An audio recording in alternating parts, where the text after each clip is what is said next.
Thanks to Minecraft Bedrock's new built-in day counter, we can see that this world has survived over 62,000 of them. For comparison, here's a fairly old world that has required a minimum of 510 hours be spent, assuming 10 minutes per day and sleeping every night, and so you can do the maths and work out that this has to be over 10,000 hours. What does that even look like, and how do we know if we can even trust this? Welcome back to Realm Review, everyone's favourite series on this channel, where I check out worlds that subscribers have sent me, and I can explain exactly that while showing you a copy of the world which has survived just 2 days, and finally showing this world which was sent to me and was told that it had survived 2,992 days, but that was a lie. By the time I joined, it was actually over 3,000. And so I guess now at least we can see what a world should look like after 3,000 days. Really cool spawn, actually. I love when people take their home biome and really run with it. They've even got some pork ready on the campfire for me. Oh, but it might actually take a while for that to cook. I've got to say though, for such a chaotic spawn, there are a lot of buildings around here, clearly made by someone, that actually did care about their interiors. Look, they've got a table with a plant on and everything, but it is a very much abandoned spawn, it looks like, with no real plans to go any further. There wasn't much around spawn, so I decided to go to the Nether, where I found the oddest collection of blocks and things ever. Look at this place. I am confused, but amused, to be fair. The cool thing that happens when you play so many days is just how well organized things start to become. So they've got a sign going to the main base and Station A hub. They've started to label things that way, but also there's just a fun blue ice pathway here, which we can take to an ocean monument, which I presume has been drained out or cleared in some way, or we can take it all the way towards where this person presumably is, and we'll find... I'm actually not sure, there's no more signs.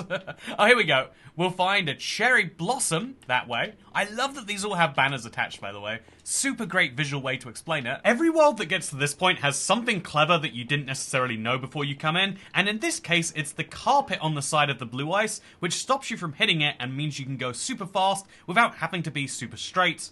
A common problem. This is such a cool way to do a Nether. I'm honestly incredibly jealous of the way it's come out. Very nice job. Like, look at these dragon banners, it's so well done. But there is, of course, also a main base, which we can finally check out. It looks like Arrow is here to warn me against doing that, maybe?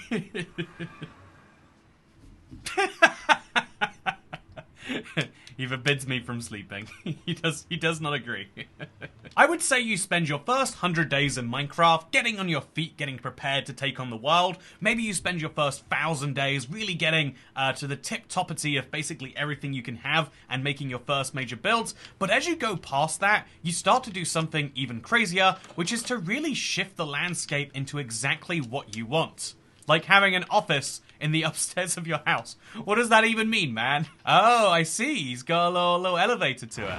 This is not what I would do in my personal house. I'm sure that's clear to all of you. I wouldn't have vacant and rental office spaces available, but I love that at a certain point you get to decide, yeah, I'm building a closet for the janitor. Looks suspiciously like the Deep Dark. The original one from King Bee Dogs, that is. And then there's this lovely little roof where he's built himself a head office. I love this. It's such a bizarre thing, but you get to decide to do that as you go deep into a Minecraft world. You get to decide you're going to have a giant scaffold for your horse, or you're going to make a giant panda to mark your jungle biome, or whatever the heck these other crazy things are around here. That looks like a mob farm, that looks like a modern house, that looks like a chest, I love those. But the idea is you get to shift basically everything around you, and in 3,000 days you can make a really good mark on that, and indeed, you start to sprawl around your world.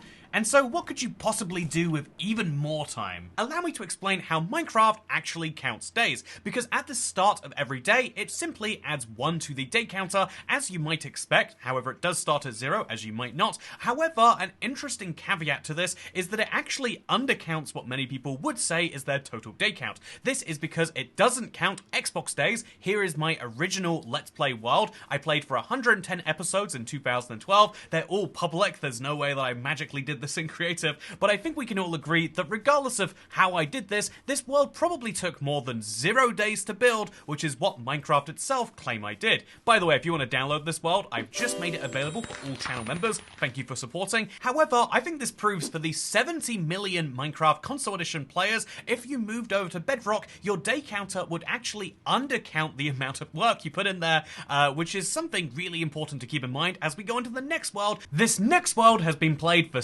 7,600 days. However, you can tell it's not a vanilla world because, well... However, the question of whether you can trust a world, which is clearly not vanilla, is something I'll have to come back to because there's this lovely welcome book here I almost just need to read through.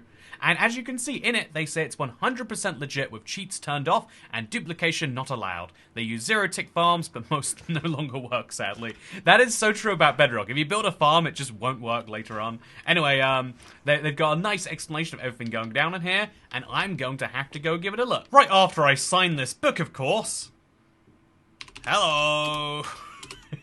I'm IBX Toycat, and welcome back to another epic book in this guy's world. I hope you enjoy having that as a little artifact. Anyway, let's grab our stuff and let's get looking. Okay, this is super cool looking. I just have to immediately go up there and see what it is. I love having an elytra just so I can look at stuff like this. Oh, wow. This is something special. Wait, never mind. This is even more impressive. I love these use of sky builds. It's so hard to actually access one of these, but I still think they're wonderful. Just like how I think it's wonderful that they supported the Penguin last year. You know, say what you will about the Penguin, but it was the true underdog, unlike the Phantom, which should not be in anyone's world. If I am saying so myself. But yeah, you can see just how much effort this would have taken if I jump off the edge here. Look how much work it is to build one of these islands, especially if you're tiling it with cobblestone like this person has. But that is an effort that is clearly worth it to them, and so you can see another great build over here. I like that the paths around this world are simple, even if the world itself is clearly much more than that. Look at some of these builds here. It just perfectly is lit with the sun behind it. But as we look through some of these things, look at this. It looks like the temple from Temple. Man, makes me want to build that so bad. It fits so perfect. But yeah, as we look around this world, I think it is worth saying, wait a minute, Toycat, this world said it's legit, but you can't have a legit world while installing most behavior packs or resource packs, right? And so here is an important thing about the day counter. If you have I think any add-on at all, whether inside the marketplace or out, it is going to entirely lock your world out of achievements, and therefore if you don't have achievements, you could turn on cheats and mess with your day counter, but resource packs, no matter how pretty and gorgeous they are, actually don't affect this at all. And I really like this resource pack as a way to add a little bit of HD to vanilla-ish Minecraft. There's some changes here or there, obviously, but everything is broadly recognizable, just in some slightly better ways, like the glass having its weird white stuff kind of cut off less. I think this is a nice texture pack, personally. I don't like some of the moving things. Do we need to have moving grass to feel like we're living in the future? I just don't think we do. Oh yeah, we got ourselves a minecart track without any minecarts. Oh. At this point in a Minecraft world's development, you can see that you get to move beyond the idea of make a pretty build here, make a pretty build here. You've probably gone past the base goals of getting better equipment and you've maxed it out maybe a long time ago. And really you get to decide that if there's a big project you want to work on, you can dedicate a ludicrous amount of time to doing precisely that. And clearly they made this railway go all the way out to this area, with some brick. Honestly, brick and granite works pretty well together here. But you can see they built a really delightful little area. And let's give it a peek, shall we? Oh, it's a giant bamboo farm. Nice. It's interesting because this is clearly like a side hobby for the person if they've moved it over 1,200 blocks away from the rest of the world. But they still built some really intricate buildings, which all seem to then contain very different designs on the inside. They had a lot of fun piecing this together, entirely as a side project. You would dream of doing this in your first couple hundred Minecraft days, and this is just the weird end project of something else once you're at this stage. You can see here that at a certain point, the world just becomes a nuisance getting in the way of your projects, but you eventually get to the point where, yep, you're entirely fine going through that and making a over 1,500 block long railway that has many beautiful tunnels and viaducts, entirely so that when you're done with it, you can connect your beautiful automatic farms to The middle of a random mesa biome. Why? Neither of these places seem to be things he has things in. I have so many questions and no answers. But I think that's ultimately where you're always going to end up in the thousands of days in Minecraft. You have this huge appetite for big projects, and sometimes you start and finish some, but ultimately you're going to have so many conflicting interests and eventually just run up against how long you can play on a given project versus how long your given project actually is going to take to finish. And so you get things like this that are clearly great ideas that just need a bit more fleshing out before they're done. And eventually they'll get round to doing them, but this is in just 7,000 days. What if you were to spend another 55,000? And again, I guess we should also mention that a lot of you at this point are saying, show us the world, and so I'll do precisely that. What does 62,000 days in Minecraft look like? Let's check it out. Okay, this world has blown my mind because when I first stepped into it to confirm it really was 62,000 days old, that was just under 2 weeks ago, and in that time they've added 2,775 days. This is such a ludicrous number that I think the claim almost feels ridiculous that anyone could ever play this many days in their survival world, especially given that this world was started 6 years ago because of a seed, or at least it was published after a seed that was published on July 15, 2018. Do you want to know the most absolutely bonkers coincidence? Well, as it turns out, the editor for this video, Harrison, he's been with the channel for a long time, that was actually the first video of mine he watched, and so his first long-term survival world was started on that same seed. He told me this fact, and I immediately begged him, please can I check out your world? And that is what I have asked right now, and interestingly enough, you can see that even though this world was started in the Aquatic Update, and clearly has survived for many, many days, it shows that just 2 have been played, adding to that previous theory that days haven't actually been counting for all of Minecraft's history, but also it means I can show you a much more rudimentary single-player version of what you're about to see. So first things first, let's look at Harrison's realm, and I'll try to be nice because he's both an employee and a friend of mine, but I do have to say, not sleeping for long enough for Phantom Spawn, not that great, and also having a bunch of item frames that are meant to store all of the items in the game, and then not even finishing the item frame wall, let alone putting things in. Gotta say, gonna mark him down for that one. I'm gonna try to be quick here, but I do want to point out one of the joys of this, which is the fact that actually you can see that Harrison is very, very well organized with how he lists his tasks and coordinates for things. The exact opposite of me. Perhaps this is why he works so well as one of the editors on the channel. But also he's got a decent number of items right here, and even some cake. I'm not going to jump into the mine though. I'm going to see what he built above ground. Let's go over there and find out. Oh, did I throw that correctly? I did not. Hello, sheep. So this is a sheep farm of some description, as well as a cow pen, a pig pen. Honestly, this is a really inefficient way to store them, because you have to get them up into the sky, but a really cool way to do it. Definitely took more than 3 Minecraft days to do this, I would say. And yeah, you can see this really is a great example of a world that is the start of a lot of great projects that then clearly moved elsewhere. Very, very fun to see. So this is the base land. Let's compare this to what you're about to see. You can see that there's a cobblestone path leading out there. I'm gonna be honest, I don't think there are any other projects. Okay, I just measured my editor to make sure I wasn't missing something huge, and it does seem like this is the end of the world because they started the world after that Seed Sunday, and they stopped playing it in late 2018 because they lost all of their stuff, including some important things, but you can see this was set up to be a long-term world with fun things like this sign. You can see Harrison loves his 00000, and maybe if you look at this world and compare it to the one from Fusion Warrior, you can see what happens when instead of losing it after 6 months,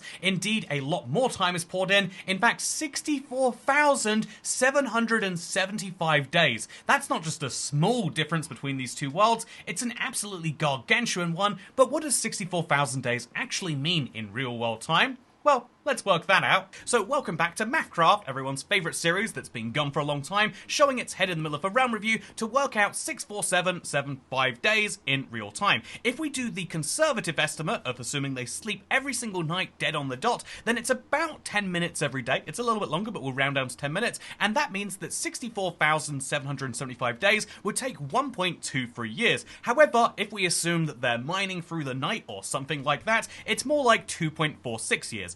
2.46 years of game time is possible to spend inside of 6, but it means that 41% of the time since starting this world would need to be spent playing Minecraft. That is 9 hours and 49 minutes a day every single day since the world was formed. It is entirely possible. I mean, if you sleep for 6 hours and 11 minutes, that still does leave you with 8 hours to either work a job or, do other things in your world, but it is pushing the very limits. So how is this world humanly running at that level? I mean, looking around, you can see they put a ludicrous amount of time in. I mean, even the pathway between all of the builds is made out of raw iron, one of the blocks that is actually genuinely hard to obtain, because unlike cooked iron, which you can iron farm, you have to mine this all from the ground. It's amazing, it's beautiful, but it is also ridiculous on a whole other level. The book at Spawn does claim this whole world is legit survival with achievements enabled, and so you have to start asking questions at some point. How does someone put this much time in? Oh look, there's a mushroom over here. Oh, it's like, I get it. It's a Super Mario reference, maybe. At the very least, it's a very pretty mushroom. There's also some flags over here. Everyone loves their flags in Minecraft. And then there's also a big bamboo mushroom. Actually, honestly, I think this scaffold mushroom looks really good. It makes me want to build my own, honestly. I've just now realized that there's actually a bunch of gear here at Spawn that I could have taken rather than manually getting my way around here. Oh, I can even bake myself a cake. Perfect. The only challenge now is finding myself a crafting table. Ah, there we go. Yeah, welcome to the world, Toy Cat. Here's your celebratory cake, I say to myself, with no eyes.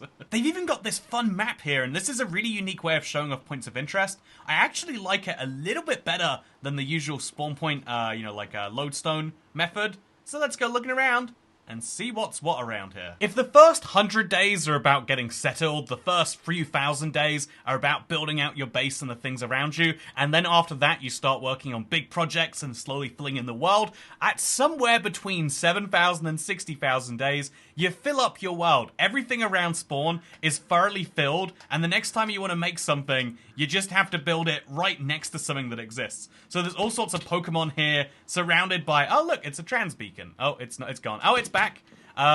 There's the trans beacon has to be next to the sand shrew, which is next to the giant funky castle, which is next to the massive thing in the sky here.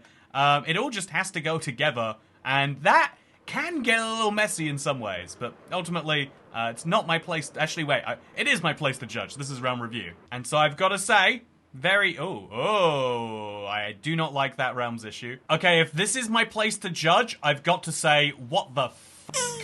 Have you ever seen this much prismarine in one place? This is insane. I was expecting it to be hollowed out, but instead it's a prismarine temple that goes oh my god. This is ridiculous. This is perhaps the single most ridiculous Minecraft build I've ever seen.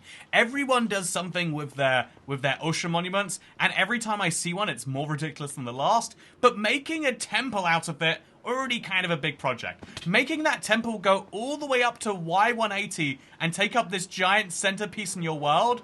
Why? And what? Why the emerald ring? Did you need that extra layer of flexing? Apparently they did. Oh my god. Okay, this is bonkers. They are carving a ravine in their desert that is deliberately wide enough that you can't cross it without an elytra, and there's seemingly no reason, which I've got to admit is very much a me thing. Can't criticize that at all. Very impressed of the big red beacons here. Even though it's a temporary project, they still decided, yeah, let's put up a nice pretty beacon just in case people see that. This world is so empty outside of the spawn area. It really does feel like just aimless biome, which makes me think that it must be all underground or in the nether. So let's give it a peek. I mean, they've got at least one netherrack block mine from there. The only thing at this point of interest is a map showing you all of the other points of interest. Which, I mean, fair enough, I guess. Wait, no, that's not true. Not fair enough. Okay, so I'm guessing now that these actually represent nether portals and not points of interest, because this one also has the exact same map. Does the map say that that's what it is? Spawn world map.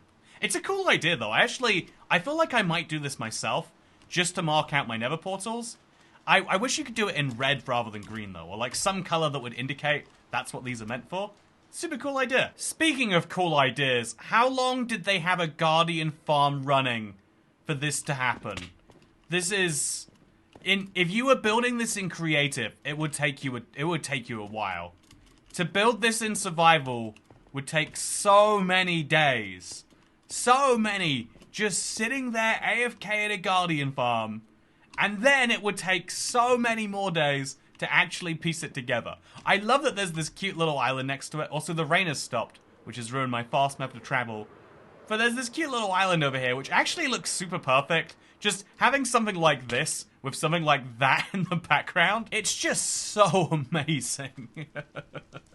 I think there is one thing that they clearly have a large emphasis on in this world, and I think we're seeing it a lot. So over here we have an entirely different build I haven't seen yet. It looks like a big white blob on the map, and I am curious to see what's up there. I'm glad I have fireworks. I think it's just a cloud. Yep, they built a cloud. As you do. Don't we all sometimes? Just sometimes put a little cloud together. And then as we head back this way, we get back towards the spawn and the very colourful, high-intensity level of buildings. And this is where you might start to realise what this world is, and the way that it got to 64,000 days. As we get close here, you can see that this is clearly a community realm. This isn't like a secret or anything.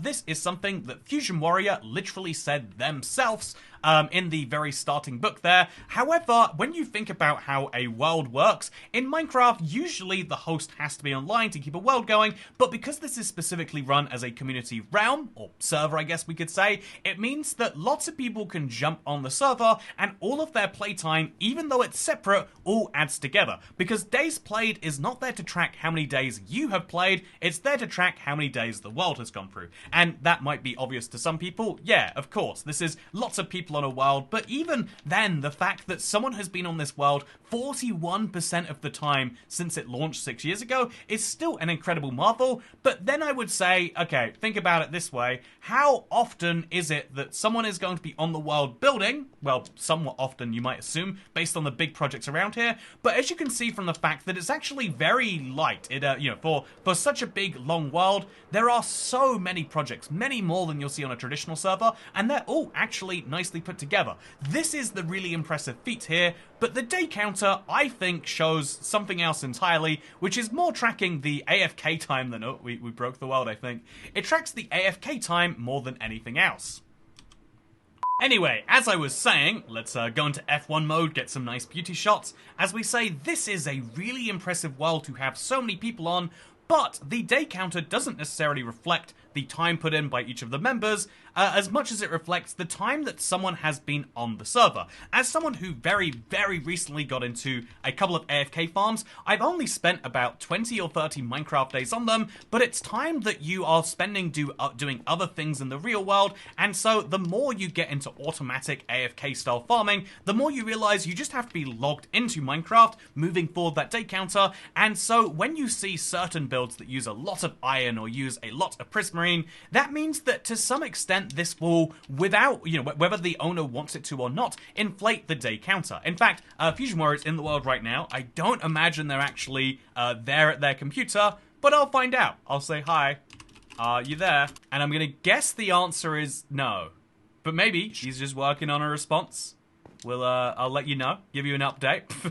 This is such a surreal experience, by the way. What were they even trying to do here? I have a lot of questions. This is a surprisingly claustrophobic Nether. No, never mind, actually. This is the strangest Nether I've ever seen, and that really is saying something given how many worlds I've gone through for this series.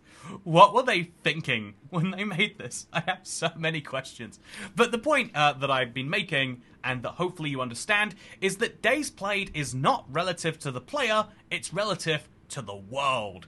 And sometimes that world will move forward slower than the player. Sometimes the player is going to be, having factors like the console edition, or like maybe some data gets lost in their world, and so the day plays counter is less reflective than normal, but also sometimes the world gets significantly older than the player, either because they're not actually playing, as is in the case of many worlds where you've got AFK farms you need to run, or maybe because you have other people who are playing, and those people people might be playing on the entire other side of the world, or they might be AFK farming themselves, which is why when you see a days played counter, it always does have a caveat applied to it. However, it still does mean this world has gone through a substantial amount of age, whether that was because someone's sitting in an AFK Guardian farm, or because someone's actively building a beautiful Nether tunnel, right up here at the top of Bedrock, by the way.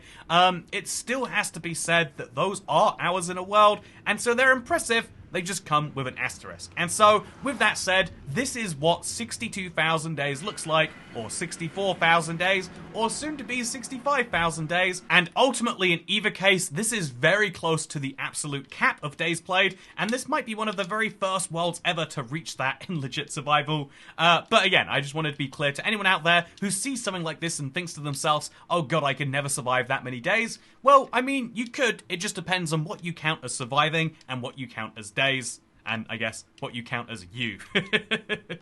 Anyway, with that said, I hope you enjoyed today's video. If you did, please do consider subscribing. It is one of the best ways to make sure you stay up to date with all of the goings on with Minecraft and indeed the survival game, because I love survival Bedrock, and that's exactly what I cover here on the channel, so make sure you stay up to date with it. For now though, I'll see you next time. Bye!